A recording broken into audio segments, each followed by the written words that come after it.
everyone.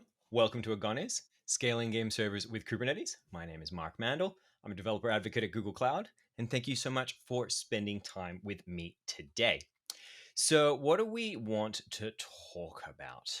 Today, we want to talk about fast-paced multiplayer games. So, I'll give you a little bit of background on this. It's a very quick overview. Traditionally, your architecture for, say, a fast-paced online competitive multiplayer game, say maybe like your Fortnite or your Overwatch or something like that, will look something like this. So here we have a couple of players. They probably want to play a game. They will connect to something called a matchmaker, probably something you're very familiar with. And the job of the matchmaker is to pair them up and basically group together people who are like a good fit for playing a game, maybe based on their skill level, who their friends are, etc. And once we've match made those players, what we're then going to do is talk to a system that is commonly referred to as something like a server manager. This thing is a thing that is going to provide us with what we commonly refer to as a dedicated game server or an authoritative server. Basically, the job of this server is to track everything that's happening inside our fast-paced game so we can send that information back to the players that are playing it. So it's going to look across a huge slew of machines and basically say, hey, I need one of these. What CPU do you have available? What memory do you have available, etc. I'm going to grab one of them, grab its probably its IP address and its port details. And then I'm going to send that back up to the two players. So those two players can then connect directly to that dedicated game server and they are able to play a game. Now, unfortunately, a lot of the time when people are building this stuff out, it tends to be sort of bespoke. People sort of build it themselves. But wouldn't it be kind of nice if we could leverage something to do some of the work for us in this particular area? So the area we're actually going to talk very specifically about today is this area. We're going to look at that server management to dedicated game server scaling solution. And we're going to talk about a little open source solution for making it a little bit easier for you to orchestrate and scale your dedicated game servers. So what's the thing we're actually going to talk about? We're going to talk about a thing called Agones. As you can see here from the description on the page, Agones is a batteries included open source dedicated game server hosting system.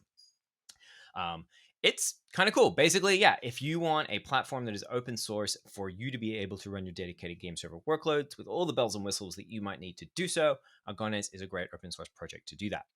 So we're going to dig into Agones a little bit, talk a little bit about some of the features and some of the things that are available in it, so you can get a bit of a sense of what it is that it does and how it works.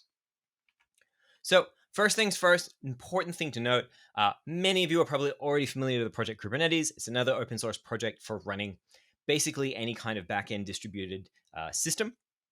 If you're not familiar with Kubernetes, it's really just a really cool way of being able to run software across a whole bunch of different computers.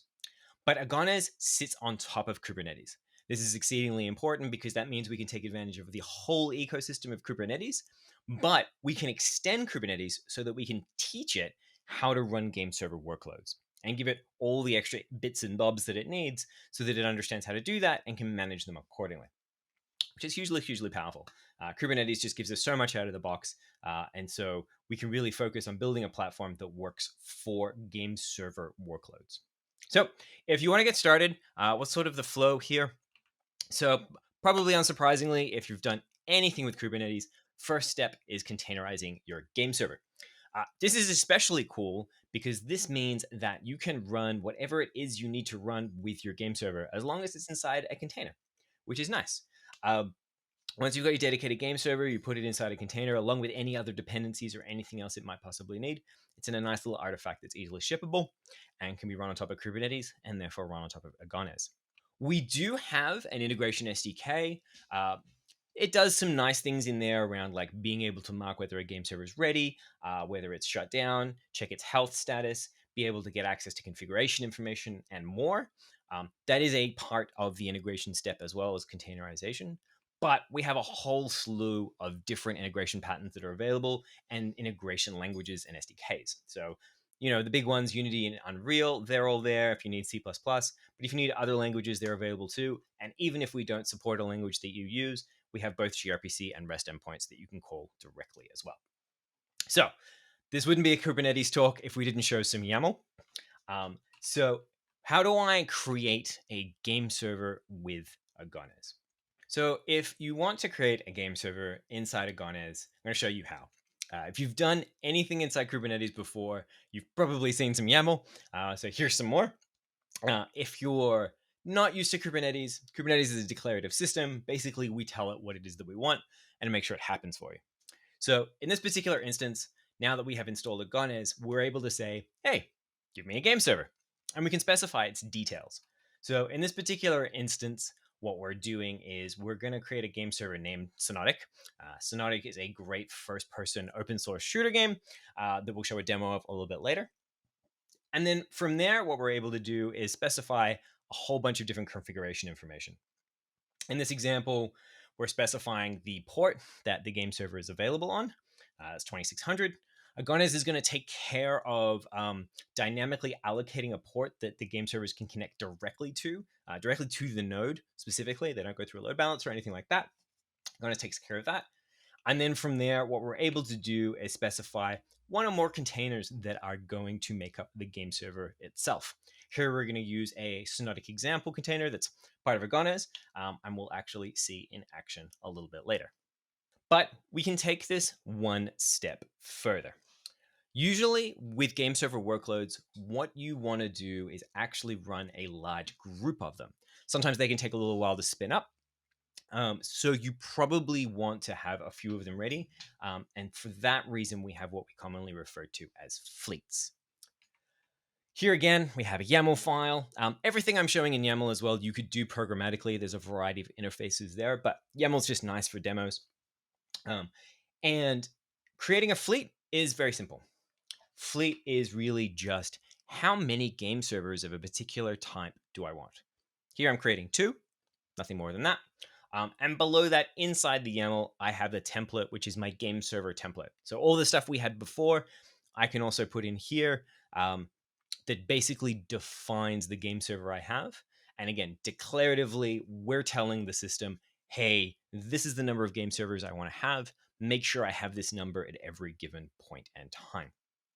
Now, we have a whole bunch of stuff around auto-scaling and all kinds of stuff. Not going to worry about that today. Don't even worry about it. Just be aware that it's there if you want to dig in further. Now, there's one very special thing we need to talk about real quick as well, which is allocation. The very special thing about game servers, right? If you don't have players playing on a game server, nobody cares if you shut it down. If you do have players playing on a game server, people really care if you shut it down because you're going to interrupt their gameplay. So we have this concept called allocation, which is an imperative command that basically says, hey, go look at the game servers we have, pick one out from a set. Here we're actually saying everything that has everything from the fleet Sonotic. So a really simple selector here. And give me one back and mark it as allocated. Marking it as allocated is the important step because anything that is marked as allocated within the Agones system, we know has players on it. And so therefore, we're going to make sure it stays alive until it shuts itself down. This is important because then that means you can do rolling updates. You can scale your fleet up and down without having to worry about interrupting your game server and therefore not interrupting your players, which is super, super important. So why don't we quickly show you that in action with a little demo so you can see it, and we'll also just play a game. So here I've already got a Kubernetes cluster that's got Agones installed already.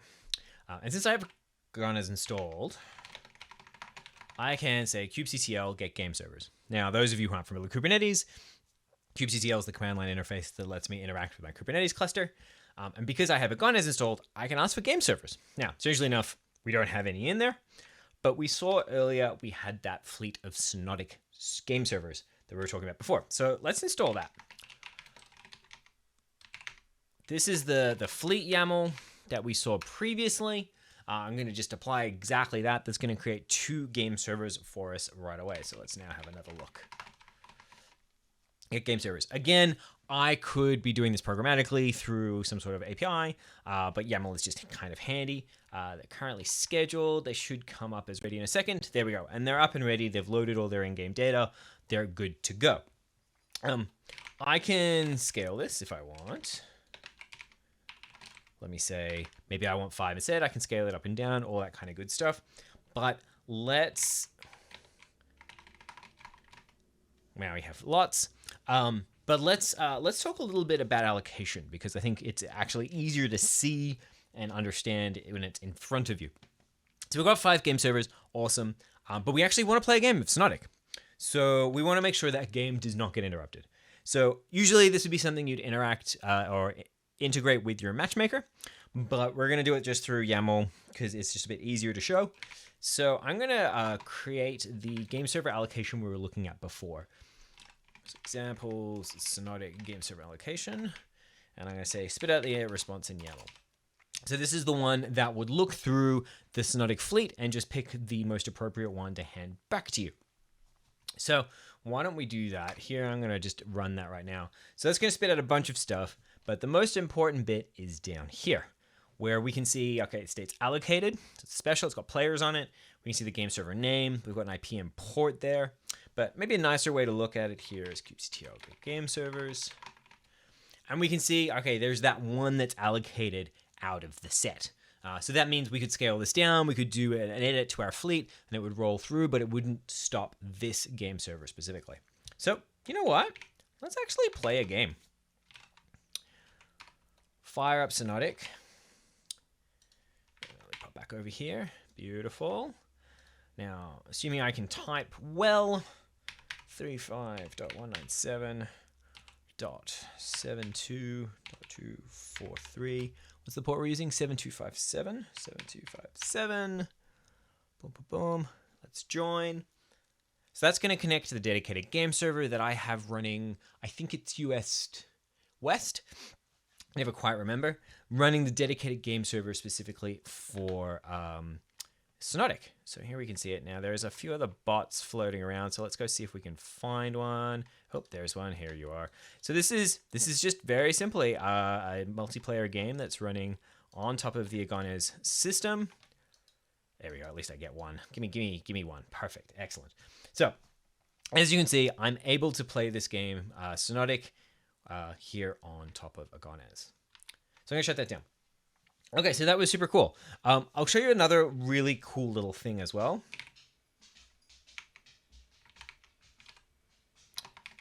So if I want to scale this fleet back down like we saw previously, so I send it back down to 0. If we have a look at what's happening there, we can see that all the other game servers are shut down except for that one we were allocated. Again, very special. If we actually look at this over time, it's going to get smaller and smaller, as we see here. So that game server is never going to go away until it is specifically deleted. And this is one of the powerful things that Agones does, is enables you to manage that life cycle of game servers so that when players are playing a game, they do not get interrupted. Awesome. All right, so let's wrap things up before we finish. So we only scratched the surface of what's available on Agones, but some other highlights of features available too. It works across cloud providers because it just works on standard Kubernetes, so you can put it where your players are. We talked a little bit about some of the auto-scaling stuff, but that's all there. You have a lot of control there as well. We've also got a bunch of local development tools if you want to be working on Agones without a full setup, trying to make that iteration loop faster. Metrics and dashboards, all kinds of other cool things that are available. So if you want to learn more, you can follow us on Twitter at AgonesDev, but you can also go to the website agones.dev, where you'll have links to the GitHub, the Slack, the mailing lists, our community meetings, everything and more. We'd love for you to come down, come check out the project, give us some feedback, get involved, and just hopefully you can make some really cool games and work on them at Agones.